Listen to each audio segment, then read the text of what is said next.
We're about a year into the launch of the Kimber 2K11, and I wanted to see how it'd hold up on a higher burn, longer term basis. So I shot the Kimber 2K11 for about the past 4+ months in competition.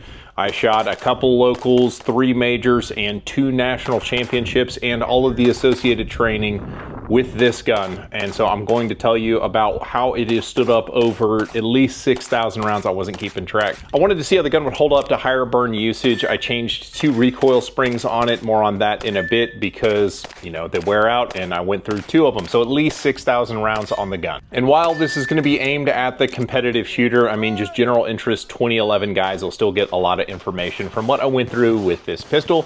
So I'll tell you about it now.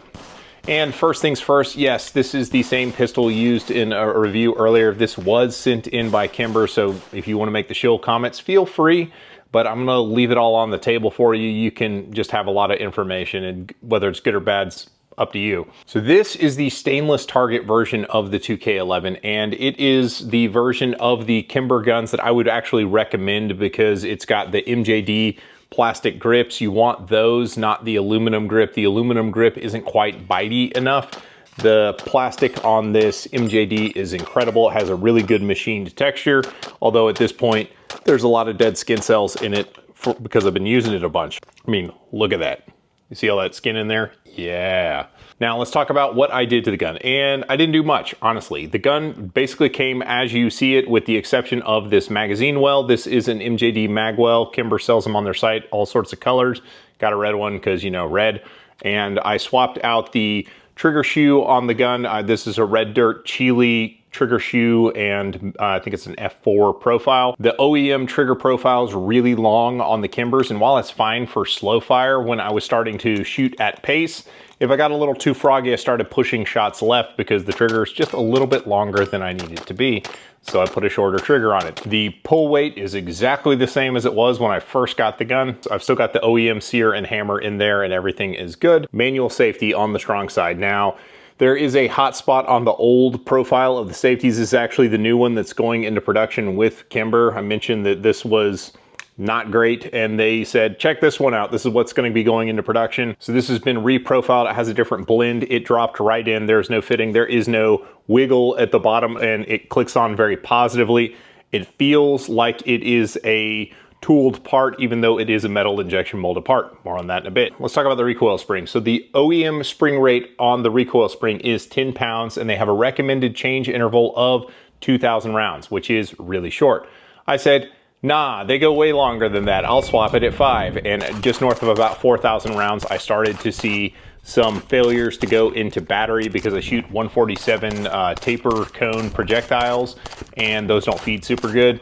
And once it got north of 4,000 rounds, the spring was basically, didn't have enough oomph to get them in there. So I swapped the spring, life was good. So I think probably 3,000 rounds is probably a good sweet spot to make the change. It's more than 2,000, but yeah, springs wear out real quick. 10 is about the appropriate for a 5-inch gun. 10's about an appropriate spring for these guns. Now let's talk about how the gun works with different bits of gear. So first and foremost, as you're probably aware, the Kimber subframe is cut to the bevel of the, it's not MBX, but it is the Checkmate or the Atlas mag tubes. These are Atlas 140s, and Atlas has been what I've been using. Now, when I first started shooting gun in the first major, I had a series of magazine malfunctions because when there was a Black Friday sale a few years ago, I bought some of these 140s, and I like, oh, I never use these things. Springs are fresh, everything's good.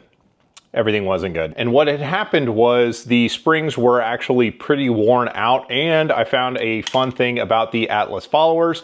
When you drop a partially loaded magazine on the ground, it lands like this. Sometimes if it's partially loaded, a round will skip past the follower and get into the coils of the spring. I know this because there were rounds in the spring. I couldn't load the magazine past 22, even though it should go to 23. It's like, that's weird. Why won't it load 23? That was why. And if you keep loading it within there, what can happen is the round in the spring will bind up the spring and follower coming up the tube, and it causes a feeding problem, which is what I found out in the match. Lesson learned, I licked my wounds at the Freedom Cup. I got new mag springs, and I started cleaning my magazines as I dropped them, not to get the dust or dirt out of the mag bodies, but to make sure there were no rounds in the spring. and life was good. These Atlas magazines, as you buy them from Atlas, will get 23 rounds in the tube, and it will go 23 plus 1. You reload to 22 for USPSA purposes. So I kept shooting the gun. I ended up shooting it in the North Texas Open. The gun ran like a clock, no issues whatsoever.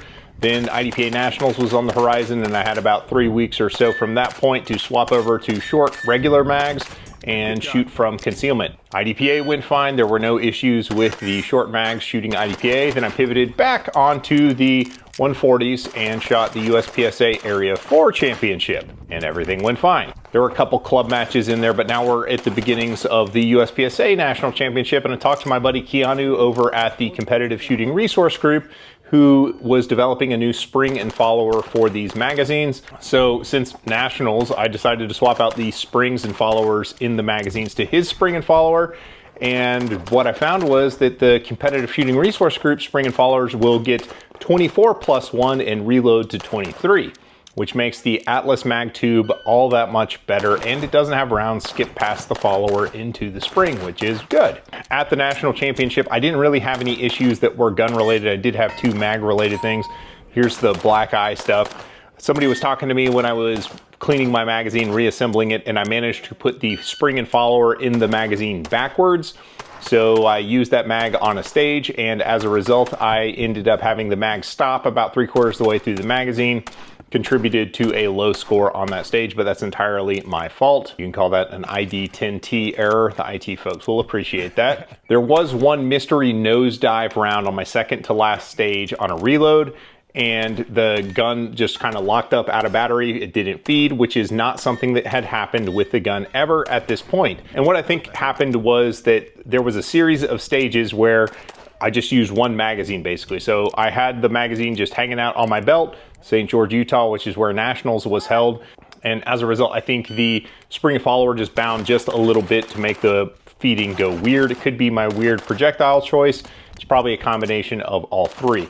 And that was it. Those were all the problems I had with the gun. Now, as far as how the gun is holding up, as I mentioned in the beginning, there are metal injection molded parts, which 2011 guys were like, ew, gross, but at the same time, none of the metal injection molded parts gave up the ghost. If you're wondering what those are, it is the firing pin stop at the back of the slide, the grip safety, the ambi safeties, and all of those bits are working just as they are supposed to work.